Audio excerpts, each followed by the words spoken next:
পনিরগুলো যে পনিরগুলো ভেজে রেখেছিলাম এখন পনিরগুলো আমি দিয়ে দেবো। ঘি আর গরম মশলা দিয়ে এবার কিন্তু আমি নামিয়ে নেব। গ্যাসটা বন্ধ করে দিয়েছি। এবার কিন্তু একটা প্লেটে আমি ঢেলে নেব। দেখো কত সুন্দর একটা কালার এসেছে বন্ধুরা। তো প্লেটে নামানোর পরে দেখো কত সুন্দর দেখা যাচ্ছে বন্ধুরা। তো দেখলে কত সহজ এই রান্নাটা, আর খেতেও কিন্তু দুর্দান্ত লাগে বন্ধুরা। যে নিরামিষ বলে কিন্তু স্বাদ হবে না সেটা কিন্তু নয়, এটা নিরামিষ খেতে কিন্তু খুবই ভালো লাগে। তো আজকের এই পটল পনিরের নমস্কার বন্ধুরা, তোমাদের সবাইকে অনেক অনেক স্বাগত জানাই বন্যা রান্না করে। আজকে কিন্তু নতুন একটা ভিডিওতে সবাইকে অনেক অনেক স্বাগত জানাই। তো আজকেও চলে এসেছি রোজদিনের মতন একটা ভিডিও নিয়ে। আজকে বানাবো হচ্ছে নিরামিষ পটল পনির। তো পটল চিংড়ি তো অনেকেই খেয়েছো, তো একবার পটল পনির বানিয়ে দেখো, খুবই ভালো লাগে বন্ধুরা খেতে। তো একদম সম্পূর্ণ নিরামিষ পদ্ধতিতে বানাবো, মানে নিরামিষ বানাবো। তো তোমরা যে কোনো নিরামিষ দিনে বা কোনো অনুষ্ঠানের দিনেও কিন্তু এটা বানাতে পারো। তো কীভাবে বানাই প্রথম থেকে শেষ পর্যন্ত অবশ্যই ভিডিওটি দেখবে। আশা করি তোমাদের অনেক অনেক ভালো লাগবে। আর যে সকল বন্ধুরা নতুন ফেসবুক থেকে দেখলে অবশ্যই পেজটি ফলো করবে, আর ইউটিউব থেকে দেখলে অবশ্যই চ্যানেলটি সাবস্ক্রাইব করে আমার পাশে থাকবে। তো চলো শুরু করি যে কীভাবে আমি এই নিরামিষ পনির পটলটা বানাই। তো দেখো আজকে আর তোমাদের কোনো কাটাকাটি আমি দেখাচ্ছি না, সবগুলো কিন্তু আমি কেটে নিয়েছি। এখানে আলু কেটে নিয়েছি, এই যে এখানে পটল কেটে নিয়েছি, আর এই যে এখানে পনির নিয়ে নিয়েছি। তো এই সাইডে কিন্তু গ্যাস ধরিয়ে গ্যাসের উপরে যে কড়াইয়ে বসিয়ে দিয়েছি। এখন রান্নাটা শুরু করব। কড়াইতে কিন্তু তেল দিয়ে দিয়েছি। এখন এক এক করে ভেজে নেব সবগুলো। প্রথমে আলু ভেজে নেব। তো প্রথমে দিয়ে দেবো আলু।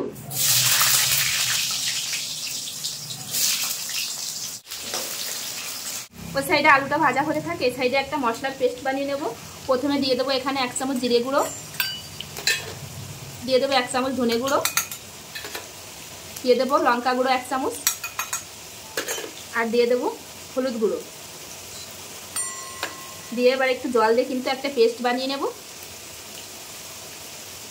আলুর ভিতরে এবার দিয়ে দেবো সামান্য পরিমাণে একটু লবণ, আর দিয়ে দেবো সামান্য পরিমাণে একটু হলুদ গুঁড়ো। একটু লাল লাল করে ভেজে নেব। আলুগুলো কিন্তু খুব সুন্দর করে এই যে লাল লাল করে ভেজে নিয়েছি। এখন আলুগুলো কিন্তু তুলে নেব। একইভাবে কিন্তু পটলগুলো ভেজে নেব।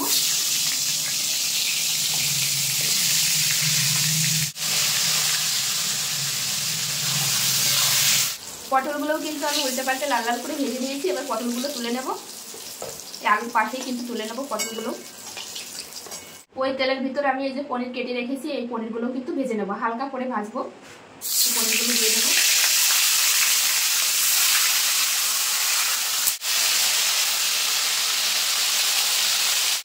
পনিরগুলোও কিন্তু দেখো উল্টে পাল্টে হালকা লাল লাল করে ভেজে নিয়েছি। বেশি লাল হলে কিন্তু পনিরগুলো শক্ত হয়ে যাবে। তো এখন পনিরগুলো কিন্তু তুলে নেব। আর একটা পনিরও কিন্তু ভেঙে যায়নি দেখো। তো সব পনিরগুলো কিন্তু আমি ভেজে নিয়েছি। এই যে এবার রান্নাটা করব। তো কড়াইতে যে তেল আছে ওখান থেকে কিন্তু আমি একটু কমিয়ে নিয়েছি। এবার ওই তেলের ভিতর কিন্তু ফোড়ন করে নেব। ফোড়নে দিয়ে দেবো হচ্ছে তেজপাতা, শুকনো লঙ্কা, গোটা গরম মশলা, আর দিয়ে দেবো হচ্ছে গোটা জিরে। এবার দিয়ে দেবো আমি একটু সামান্য হলুদ গুঁড়ো। এবার দিয়ে দেবো হচ্ছে এখানে 2 চামচ আদা বাটা আছে, আদা বাটাটা দিয়ে দেবো। আদা কিন্তু ভাজা ভাজা হয়ে গেছে। এবার যে মশলাটা আমি গুলে রেখেছিলাম এই মশলাটা কিন্তু দিয়ে দেবো পুরোটাই। এবার দিয়ে দেবো স্বাদ অনুসারে লবণ, দিয়ে মশলাটা কিন্তু সুন্দরভাবে কষিয়ে নেব। মশলা কিন্তু খুব সুন্দরভাবে কষিয়ে নিয়েছে। মশলা থেকে তেল ছাড়তে শুরু করে দিয়েছে। এখন যে ভেজে রাখা আলু আর পটল সেগুলো দিয়ে দেবো, দিয়ে মশলার সঙ্গে খুব সুন্দরভাবে কষিয়ে নেব। আলু পটল মশলার সঙ্গে কিন্তু খুব সুন্দরভাবে কষিয়ে নিয়েছি। দেখো আলু পটলের গায়ে কিন্তু মশলা লেগে আছে। এখন আমি ঝোলের জন্য জল দিয়ে দেবো। এখন আমি 5 মিনিটের জন্য ঢাকা দিয়ে রাখবো। আলু পটলটা খুব ভালোভাবে সেদ্ধ হয়ে যাবে। 5 মিনিট হয়ে গেছে। এখন আমি ঢাকনাটা খুলে দেখবো। এই যে দিয়ে এবার যে পনিরগুলো ভেজে রেখেছিলাম এখন পনিরগুলো আমি দিয়ে দেবো। দিয়ে একটু নেড়ে নেব।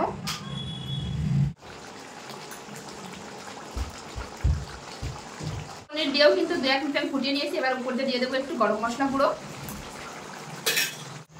ঘি আর গরম মশলা দিয়ে এবার কিন্তু আমি নামিয়ে নেব। গ্যাসটা বন্ধ করে দিয়েছি। এবার কিন্তু একটা প্লেটে আমি ঢেলে নেব। দেখো কত সুন্দর একটা কালার এসেছে বন্ধুরা।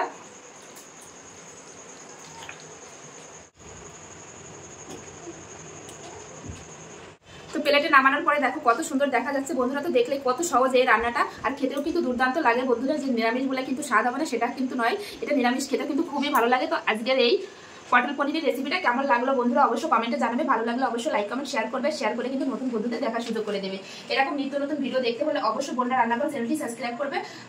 আর যারা ফেসবুক থেকে দেখছো অবশ্যই পেজটি ফলো করবে। আর দেখো কত সুন্দর একটা কালার এসেছে বন্ধুরা। এই দেখো।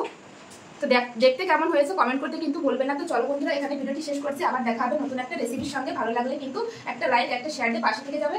সবাই ভালো থেকো, সুস্থ থেকো। আবার ফিরে আসছি নতুন কোনো রেসিপির সঙ্গে। ততক্ষণের জন্য বাই।